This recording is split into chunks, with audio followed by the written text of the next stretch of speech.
no contact apprehension. Ibig sabihin, walang load.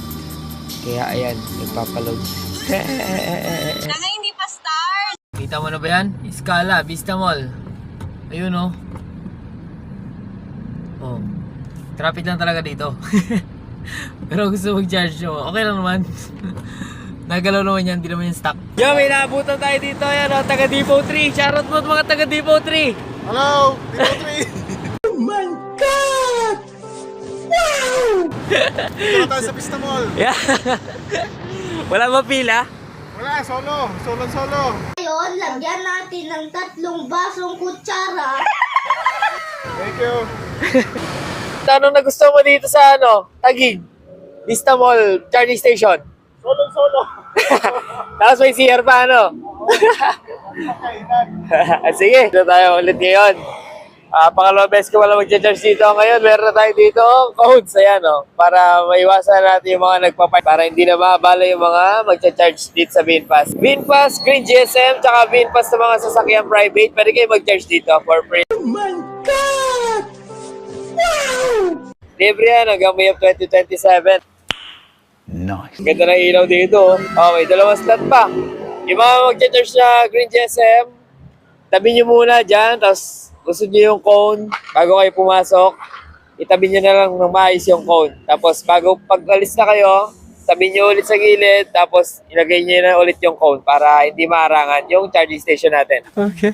Shoutout sa Depot 3. Ayan meron kayo dito. Ano yan? Paano kung isang bintana lang gusto mong buksan? Kasi yun yung sa remote, yung sinasabi niya. Yung feature na yan, para sumingaw yung loob ng sasakyan. Kapag sasakay ka na from parking na mainit. Kaya lahat talaga binubuksan niya. Nice. Eto, meron na naman dito. Shoutout sa'yo. Kay Larry. Larry Busa. From Las Piñas. Ulit. Larry Busa. Las Piñas. Depot to. Oh my God! Wow! First time ko dito, sir. First time ko. First time ko dito. Paano mo nalaman dito? Tanong-tanong sa mga tropa. Pero yung tinuturo sa akin kasi doon sa sa BGC. Oo. Doon yung tinuturo niya sa akin pero dito hindi. Wala sa PGC. Wala pa daw. Iba yun. Iba pa yun, di ba? Shout out kay Larry Mosa. Ayan. Saan ka pa galing yan? Sa pa ako galing, sir? Taguig, sa may tiniment. Nice. Kain tayo mga sir.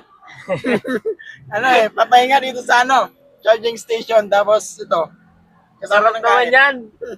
Ano to? Grabe, sarap Ni passenger. Oh? Nice. Sarap naman yan. Pero bait yun. Marami naman tayong mababait naman yung mga passenger natin Mababait yung driver ni GSM. Sarap ng kain mo Kain tayo, sir. Ko na yung bawat bawat biyahe ko. Ko na, pag alis ako ng bahay, bago magbiyahe, bawas lahat. Tapos, yung oras mo kailangan, ma-adjust mo kaagad bago ka magbiyahe. Yan. Ganitong oras dapat, pahinga ka muna, mga ganyan. Yan. May tulog, ganun. Para yung bawat biyahe mo, goods yung katawan mo, yung isip mo. Nasa kondisyon. Yan. Ganun yung mga diskarte dito kay Tapos, GSM. sarapan mo yung kain. Yung pagkain mo ganito. Puro karne. Sarap naman yan. May isa na naman mag-charge. Wala na slot, guys. Puno na, guys. Ay, ito may customer pala. Di pala mag-charge. May customer pala. Depot 2. Kung sisipag talaga ng mga Depot 2. Vista Mall. Balik ulit yung cone. Sarap ng kain talaga. Nice. So guys, may nagtatry mag-park dito.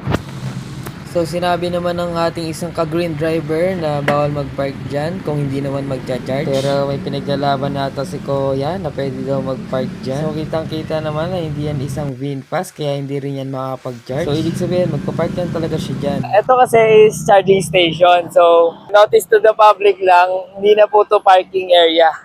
Bali yung mga magpa-park dito is magcha-charge. Kaya kung hindi ka magcha-charge, huwag ka na po mag-park dito. Ganon. So, eto, nakalusot na naman. Pero nakita na ni Manong Guard nandun. Ayun na, hinabulan ni Manong Guard. So, pag nakita tayo ng charging, yan, tulad yan, charger yan, charging station, hindi na po yun parking. Charging station na po yun. Ayan guys, nakipag-away na siya guys. Ayan, pinipilit ni Manong Guard. Pero nakipag-away lang. Nabol ba ng gwardiya? Oh. Ha? Ayan o, nasa dulo. So, yun lang guys. Kapag hindi naman tayo mag-charge, huwag tayo magpa-park dito. Kasi charging station niya yan, hindi na yan parking. Nire-rent na yan as charging station, hindi na siya parking. Yun, nakikipagtalo siya doon kay Manong Guard. Nag-park siya dito, tapos pumunta siya sa malayo. So, ayan na, nasaway na ni Sir Guard. So sa mga hindi nakakaalam, bukod kay VinFast at Green GSM is meron pa isa pang company, si V-Green. Kung si VinFast sa sasakyan, si Green GSM sa taxi, si V-Green naman is sa mga chargers. So ibig sabihin, renta ni V-Green yung parking slots na yan para maglagay ng chargers. So yan, bilang Green GSM driver naman, pagkatapos natin mag-charge, balik natin yung cone.